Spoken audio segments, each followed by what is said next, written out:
Hello student and welcome back to simply JS. अभी तक अपन ने पढ़ा था रिएक्ट जीएस के टॉपिक सारे, use state, use effect, react router, redux और भी बहुत सारे टॉपिक अपन ने पढ़े। लेकिन आज अपन उन सब टॉपिक का यूज करने वाले हैं, समझने वाले हैं किस तरीके से जो अपन ने टॉपिक पढ़े उनका यूज करके कुछ अलग अलग कॉम्प्लेक्स फीचर अपन बना सकते हैं। और यही एक मेन वजह है जिस वजह से फ्रंट एंड डेवलपर को हायर किया जाता है। यही एक रीजन है कि जिसकी वजह से एक नॉर्मल फ्रंट एंड डेवलपर जिसकी 3 लाख अगर पैकेज है और उसको 7 लाख का पैकेज दिया जाता है, 8 लाख या 10 लाख का पैकेज जब बढ़ाया जाता है तो केवल इन फीचर के दम पे कितना अच्छा फीचर आप लगा सकते हैं, कितना अच्छा आप सोच सकते हैं। तो यहाँ पे मैं एक फीचर आपको दिखा रहा हूँ। सबसे पहले जैसे मैं यहाँ पे 12 एंटर करता हूँ, तो इंटर करने के बाद जब मैं इस बटन के ऊपर क्लिक करता हूँ इंटर पे, तो यहाँ पे देखिए पेज दिखाई दे रहा है प्रोफाइल नाम का। इसको अगर मैं 12 की जगह जब मैं 19 एंटर करता हूँ, जो 18 से वैल्यू बढ़ी है, तो एक दूसरा पेज अपन को दिखाई दे रहा है। तो इस प्रकार का कैसे पॉसिबल है कि एक जो इनपुट का डेटा है, इनपुट के डेटा के हिसाब से फाइल की रेंडरिंग हो रही है, डेटा इनपुट का और फाइल दूसरी अलग अलग दिखाई दे रही है। कैसे पॉसिबल हो सकता है? मतलब यहाँ पे अपन ने किस चीज़ को लगाया है? यहाँ पे अपन ने एज वेरियर को लगाया है। यहाँ पे लगाया अपन ने कि अगर 18 से एज अलग है तो दूसरी फाइल दिखा दो, और अगर 18 से एज छोटी है तो दूसरी फाइल दिखा दो। तो दोनों चीज़ों को अपन ने अलग अलग तरीके से बांट दिया है। कैसे कर सकते हैं, कैसे पॉसिबल हो सकता है? थोड़ा दिमाग लगाइए अभी। लेकिन अगर आप बिगनर हैं, ज़्यादा सोचने की जरूरत नहीं है कि कैसे होगा कैसे नहीं होगा। बहुत ही नॉर्मल सी चीज़ है। धीरे धीरे जब आप पढ़ते जाएंगे, समझते जाएंगे, तो आपको मालूम पड़ेगा कि ये सारे जो डॉम मैनिपुलेशन होते हैं वो किस तरीके से परफॉर्म करते हैं। लेकिन एक चीज़ हमेशा याद रखना कि असली पैसा इसी चीज़ का मिलता है जब ये फील होने लगता है सामने वाले को कि ये कॉम्प्लेक्स फीचर इसने कैसे किया होगा, तभी वो पैसे देने के लिए तैयार होता है कि अरे अच्छे अच्छे फीचर ये डाल सकता है। ठीक है, अभी अपन ने इसके अंदर तो नॉर्मल सा सेटअप करके रखा है, बिल्कुल स्क्रैच से शुरू से मैं बताऊंगा एक एक स्टेप करके किस तरीके से इस प्रकार का फीचर अपन लगा सकते हैं। तो चलते हैं सीधा अपने ऐप पे। नॉर्मल सा ऐप है। सबसे पहले तो app.css को ले लेते हैं। यहाँ पे import app.css, और इसको लेने के बाद app.css, इसके बाद क्या करते हैं अपन, और इस फाइल को देखें तो यहाँ पे अपन क्या है, अभी इनपुट का बटन है, इनपुट है और एक बटन है, दो चीज़ें हैं। तो यहाँ पे अपन को क्या करना है, सबसे पहले इनपुट की एक फाइल बनाते हैं। लेट्स से यहाँ पे एक फाइल बनाता हूँ मैं, न्यू फाइल, इसका नाम देता हूँ input.jsx, और मैं RAFCE के साथ इसको लिखता हूँ। इसके बाद चलते हैं अपने app.jsx के अंदर, और यहाँ पे सबसे पहले इसको इम्पोर्ट करते हैं। इनपुट को इंपोर्ट किया और अब हमने यहाँ पे इसको इस तरीके से कर दिया। अब देखते हैं क्या ये रेंडर हो गया। इसको रिफ्रेश करते हैं, पेज अपना रेंडर हो चुका है। तो रेंडर होने के बाद अपन यहाँ पे चलते हैं। सबसे पहले मैं इसको करता हूँ बंद, इसके बाद इसको भी करता हूँ बंद, इसके बाद इसको भी, और इसको भी करते हैं बंद, और इसको भी करते हैं बंद। इसको थोड़ा बढ़ा लेता हूँ मैं, Ctrl+, और इसको मैं करता हूँ अभी। ठीक है, अभी आपको सही दिखाई दे रहा होगा। तो इस फाइल पे चलते हैं। इस फाइल के अंदर अपन को सबसे पहले क्या बनाना है, सबसे पहले एक इनपुट बनाना है आपको। तो इनपुट किस तरीके से बनाते हैं, कुछ इस तरीके से अपन जो है इनपुट बनाएंगे और एक टाइप दे देंगे। लेट्स से अभी टेक्स्ट देते हैं, टेक्स्ट, और एक बटन बना लेते हैं इसके अलावा, और बटन एक इसके देते हैं बटन। ठीक, और इसके बीच में अपन एक BR टैग लगा लेते हैं, जिससे क्या होगा वो नेक्स्ट लाइन पे आ जाएगा। तो अभी इस प्रकार का अपन को इंटरफेस मिल गया। इसके ऊपर अपन कुछ भी इंटर कर सकते हैं। तो अभी बात आती है कि इसके ऊपर जो भी अपन इंटर कर रहे हैं, इसके हिसाब से फाइल की रेंडरिंग हो रही है। ये देखो, जो भी इंटर कर रहे हैं उसके हिसाब से फाइल की रेंडरिंग हो रही है। तो वो डेटा कैसे मिल रहा होगा, वो डेटा उनको कैसे मिलेगा, मतलब जो इनपुट का डेटा है वो अपन कैसे ले सकते हैं, कैसे पा सकते हैं। मतलब किसी भी तरीके से अपन जो चाहते हैं इनपुट का डेटा अपने पास आ जाए। जो भी डेटा वो यूजर इंटर करेगा, वो डेटा अपने पास आ जाए। अपन किस तरीके से ले सकते हैं, तो उसके लिए अपन को क्या करना पड़ेगा, एक फंक्शन बनाते हैं। लेट्स से इसका नाम देते हैं इनपुट डेटा, और इसके अंदर क्या करना होता है, यहाँ पे वो इवेंट पास होता है। इसके बाद आपको यहाँ पे जैसे console.log करके मैं दिखाता हूँ, event.target.value, इतना लिखने से क्या होगा कि जिस जगह पे इस फंक्शन को कॉल करेंगे आप, जिस जगह पे इस फंक्शन को आप कॉल करेंगे उस जगह की वैल्यू आपको मिल जाती है। जैसे मैं यहाँ पे एक ऑन चेंज लगाता हूँ। ऑन चेंज क्या करता है, जैसे ही आप इनपुट के ऊपर कुछ भी लिखने की कोशिश करेंगे, जितना भी आप लिखते जाएंगे हर टाइम ये अलग अलग वैल्यू अपन को दे देगा। ठीक है, तो इनपुट डेटा का अपन क्या करते हैं, कॉल करते हैं इनपुट डेटा। और अभी मैं इसको कंसोल पे लेके चलता हूँ, इस चीज़ को कंसोल पे लेके चलते हैं अपने वाले को। यहाँ पे कंसोल पे आए और इस इनपुट के ऊपर अपन कुछ भी लिखेंगे। लेट से मैंने 1 2 3 लिखा, तो यहाँ पे देखो 1 1 2 और 1 2 3, तो अपना पूरा डेटा यहाँ पे इनपुट पे आ गया। तो अपन ने इनपुट के डेटा को तो अपन ने फैच करना सीख लिया कि इनपुट के डेटा को अपन किस तरीके से निकालेंगे। तो अपने पास event dot target dot value की मदद से इनपुट का डेटा तो आ गया। अब बात होती है कि ऐसा कैसे हो कि इसके ऊपर अपन कंडीशनल रेंडरिंग कर सकें। मतलब इनपुट जो टारगेट डॉट वैल्यू, इसकी जो वैल्यू है अगर 18 से बड़ी है तो दूसरी फाइल दिखानी है, और अगर 18 से छोटी है तो एक दूसरी फाइल दिखानी है। तो दो प्रकार की अपनी चीज़ें हैं। तो एक ऐसे करेंगे, तो आप इसके लिए अपन को क्या करना पड़ेगा, इफ एल्स का यूज करना पड़ेगा। लेट से मैं यहाँ पे लगाता हूँ कि अगर इवेंट डॉट टारगेट, यहाँ पे इफ का यूज कर लेते हैं direct, if event dot target dot value greater than 18, इसमें लिमिट भी लगा देते हैं। लेट से कि 18 से तो बड़ा है लेकिन 70 साल से छोटा है। अब 100 साल 200 साल थोड़ी करना है अपन को। Event dot target dot value less than equal to 17, इस प्रकार से अपन ने बनाया। अपन ने बोला कि अगर ये वैल्यू है तो यहाँ पे किसी एक पर्टिकुलर चीज़ को अपन को परफॉर्म करना पड़ेगा, तभी वो अपन उस कर सकते हैं, मतलब उस चीज़ को अपन वैलिड कर सकते हैं। तो उसके लिए मैं क्या करूँगा, यूज स्टेट ले लूँगा। यूज स्टेट क्या करता है, वेरिएबल को अपडेट करने का काम करता है। तो इसकी मदद से आसानी से हो जाएगा यूज स्टेट। और यूज स्टेट अपन ऑलरेडी पढ़ चुके हैं। अपन एज लिखते हैं कि पहले एज जो भी थी, पहले इसका ब्लैंक देते हैं, कोई एज नहीं थी। फिर अगर एज वो एंटर जो कर रहा है, इनपुट की वैल्यू कैसे मिल जाएगी, event dot target dot value की मदद से।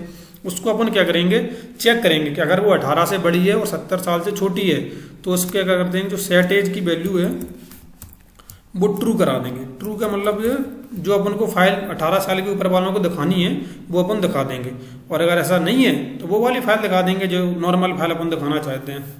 ठीक है, इतना तो अपन ने सेट कर लिया। अब बात आती है कि इसको फाइल रेंडरिंग किस तरीके से करेंगे। ये तो चलो ठीक है, अपन ने बोल दिया कि एज की वैल्यू ट्रू हो जाएगी।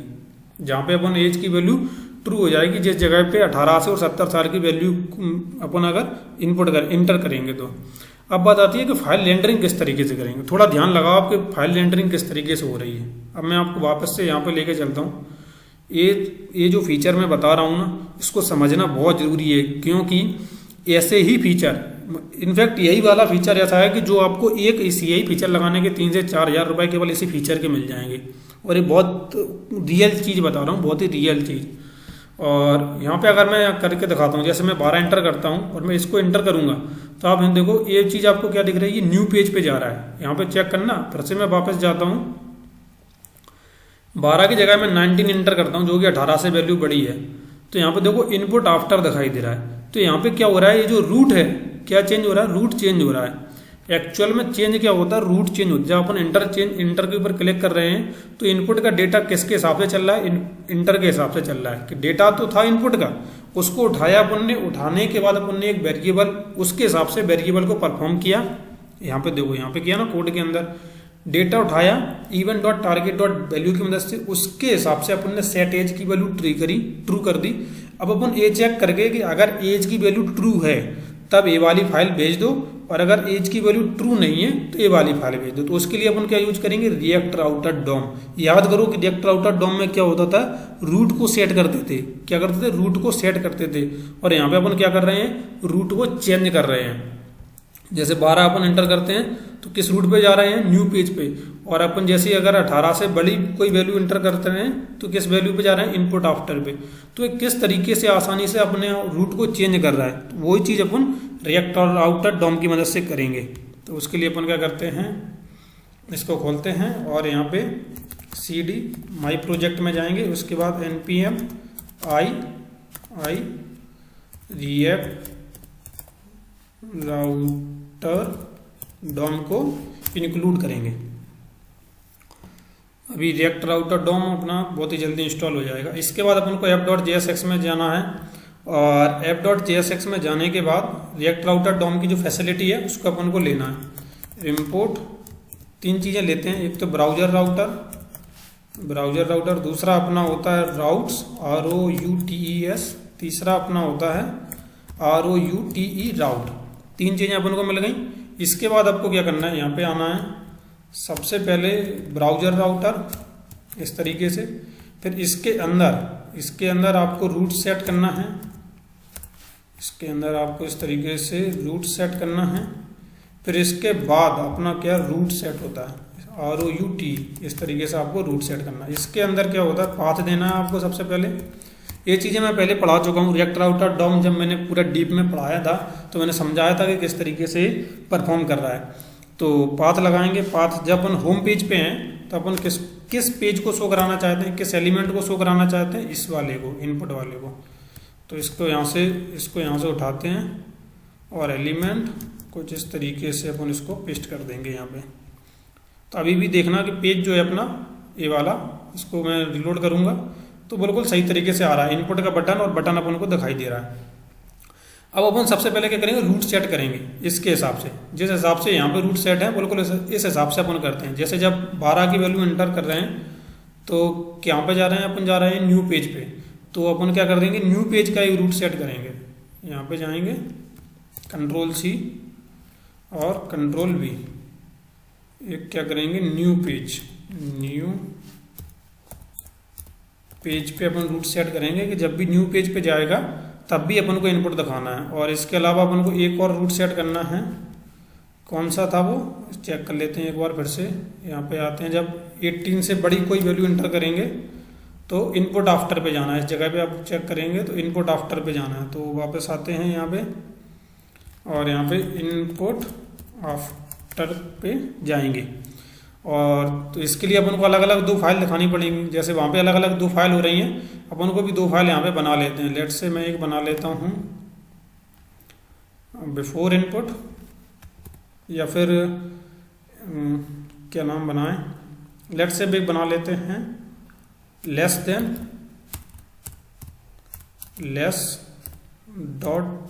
जब 18 साल से छोटी होगी तब। और एक बना लेते हैं ग्रेटर, न्यू फाइल जब 18 साल से बड़ी होगी, greater.jsx। तो एक लेस के अंदर कोड लिखते हैं RAFCE और एक ग्रेटर के अंदर लिखते हैं RAFCE। बस इनका इतना ही काम है और इनको बंद कर देते हैं। इसके app.jsx के अंदर आएंगे, इन दोनों को इंपोर्ट कर लेंगे। इंपोर्ट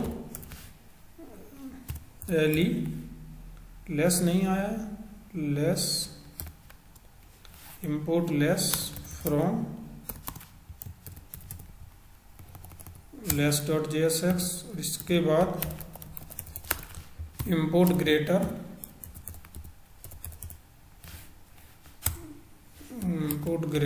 फ्रॉम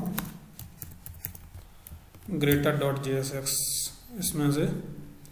इसके बाद इसकी जगह पे अपन क्या करेंगे, लेस को लिख देंगे, इसके लेस, और यहाँ पे अपन लिख देंगे ग्रेटर को।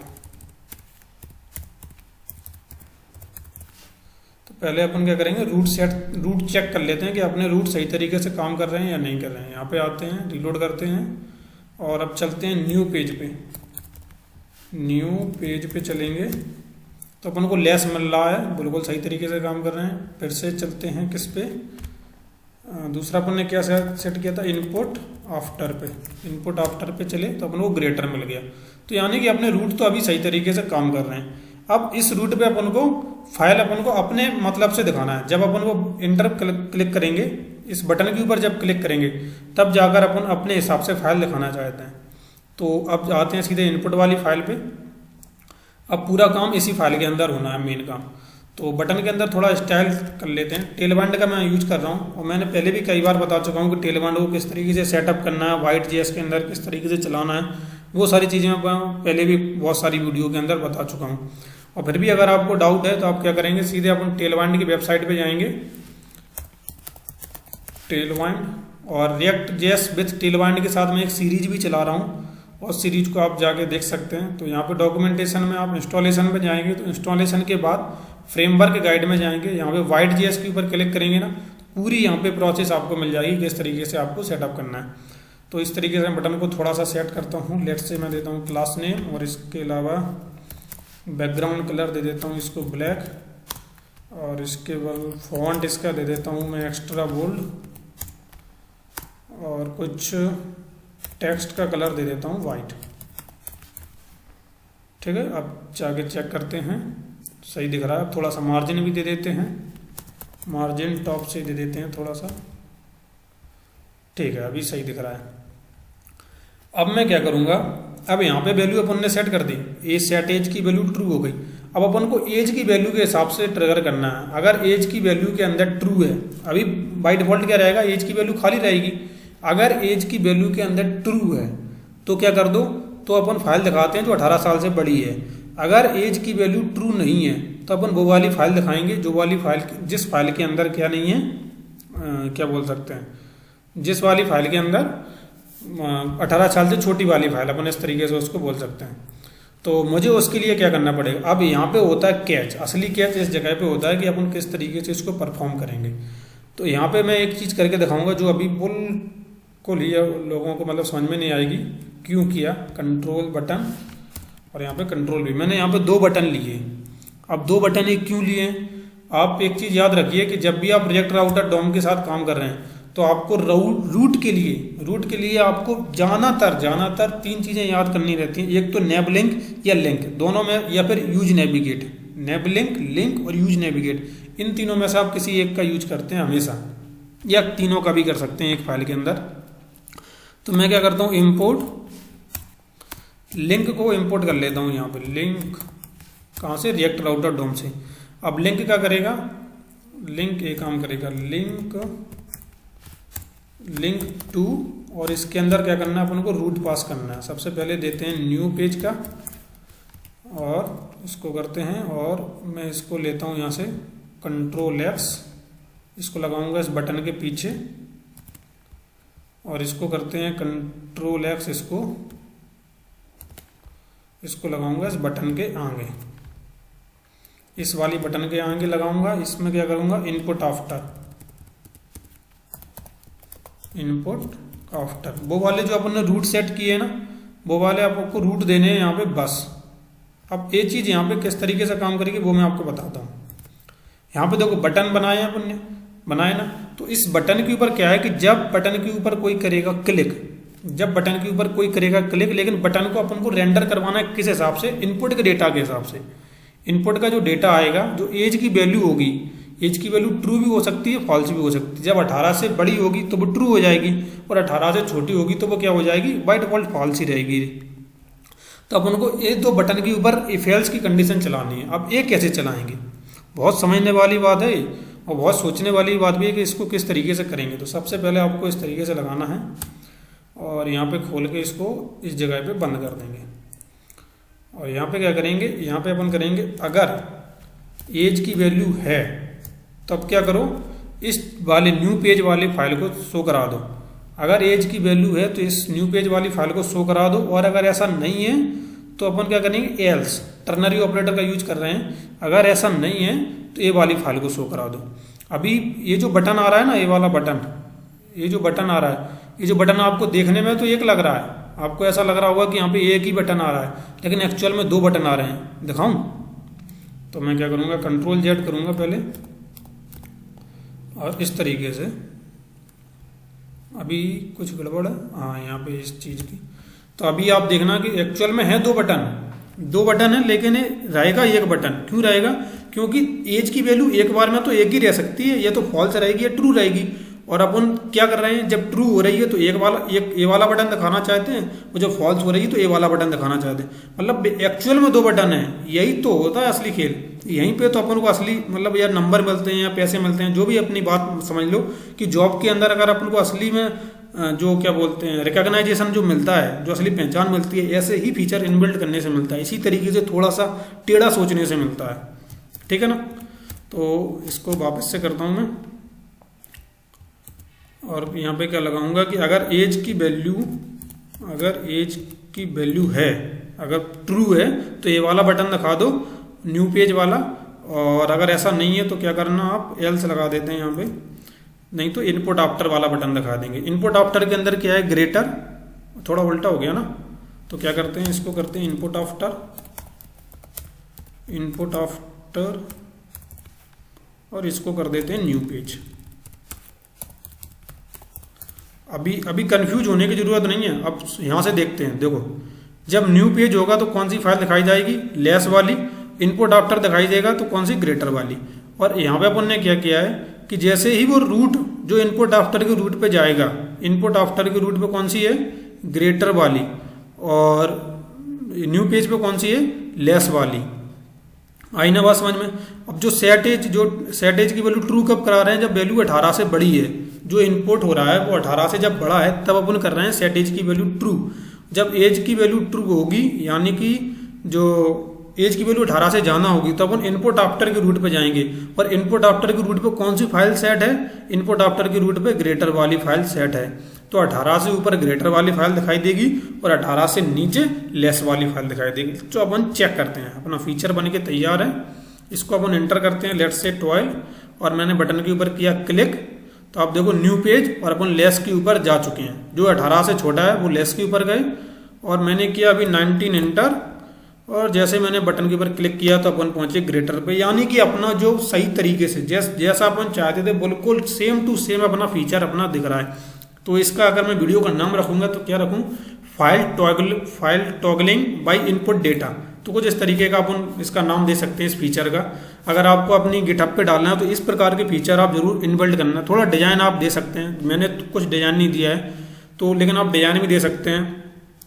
तो अब बात आती है कि इसका यूज कहाँ पे होता है, ऐसे फीचर को मतलब यूज कहाँ पे करते हैं। एक्चुअल में इस फीचर को यूज अपन उस जगह पे करते हैं कि जब कोई ऐसी साइट आप बना रहे हैं कि जहाँ पे आप चाहते हैं कि 18 साल से बड़े लोग, जैसे वोटर कार्ड हो गया। अब वोटर कार्ड के आप जानते हैं कि वोटर कार्ड के जो फीचर हैं, वोटर कार्ड की जो सुविधाएं हैं, वो 18 साल से बड़े लोगों को आप देना चाहते हैं। तो कोई एक ऐसा पर्टिकुलर फॉर्म है, कोई एक ऐसा पर्टिकुलर फॉर्म है जो आप तभी खोलना चाहते हैं जब इंटर यूजर की जो एज है वो 18 साल से ऊपर हो। तो इस प्रकार के अपन जब फॉर्म के लिए, जैसे अपन मान के चलो न्यू पेज अपन ने बनाया था ना, ये वाली फाइल कहाँ पे गई, लेस वाली। अब लेस वाली फाइल के अंदर अपन ऐसा तो नहीं है कि कोई कोड नहीं लिख सकते, बहुत बड़ा कुछ भी कोड लिख सकते हैं। मैं यहाँ पे जैसे फॉर्म डिफाइन कर दूँ, फॉर्म के अंदर मैं एक इनपुट डिफाइन कर देता हूँ, इनपुट के अंदर एक बटन डिफाइन कर देता हूँ। तो इस बटन भी अपन को देखने को मिल जाएगा। तो इस फाइल के अंदर अपन जो भी करेंगे वो वाली फाइल, इसके अंदर अपन जो भी फाइल लिखेंगे, फाइल के अंदर जो भी डेटा लिखेंगे अपन, वो डेटा अपन को वहाँ पे मिल जाएगा। सीधी बात ये है। और ठीक है, तो इस प्रकार से अपन किसी भी फाइल को रेंडर करा सकते हैं। मैं एक बार फिर से करके दिखाता हूँ। 12 बटन को एंटर किया तो अपन को यहाँ पर भी एक और इस प्रकार का फॉर्म मिल गया। तो मतलब यहाँ मेरा कहने का मतलब यह है कि अब जब आपने दूसरी फाइल को ही रेंडर करा लिया तो उस फाइल के ऊपर अपन कुछ भी दिखा सकते हैं। पेमेंट गेटवे दिखा दो, कुछ फॉर्म दिखाना है फॉर्म दिखा दो, कोई पर्टिकुलर पूरी एक नई वेबसाइट दिखानी है पूरी नई वेबसाइट दिखा दो, जो भी आपको करना है वो आप कर सकते हैं। तो ये फीचर बहुत बड़ा फीचर हो जाता है जब आप रियल लाइफ में इसका यूज केस निकालने लगते हैं तब। ठीक है, तो और भी फीचर अभी अपन देखेंगे धीरे धीरे करके, एक एक करके। जैसे जैसे आप आगे बढ़ेंगे वैसे वैसे मैं अलग अलग फीचर रिएक्ट जेएस में ला के दिखाऊंगा। और अभी अपन बिगनर हैं, अपन ने शुरुआत की है, कुछ रिएक्ट जेएस के बेसिक कॉन्सेप्ट को समझा है। इसके बाद अपन फीचर को समझ रहे हैं। फीचर को समझने के बाद CSS तो मैं लगा के दिखा ही रहा हूँ कि टेलबाइंड को किस तरीके से कर रहे हैं। और साथ ही साथ मैं एक प्लेलिस्ट कंटिन्यू चला रहा हूँ, उसमें ज़्यादा वीडियो नहीं है। टेलबाइंड को वैसे भी सीखना बहुत ज़्यादा इजी है। साफ साफ उसमें लिख रहा हूँ master Tailwind with React JS. React JS के साथ टेलबाइंड का किस तरीके से यूज करना है और कौन कौन सी प्रॉपर्टी अपन लगा सकते हैं, रिस्पॉन्सिव डिजाइन कैसे बनाना है, वो सब में एक दूसरी प्लेलिस्ट कंटिन्यू चल रही है मेरी, तो उसको भी आप एक्सेस कर सकते हैं। और फीचर तो ये है ही अमेजिंग, बहुत अमेजिंग चीज़ है, इसी से तो असली पैसा मिलता है। तो मिलते हैं नेक्स्ट वीडियो में, जब तक के लिए thank you for watching this video.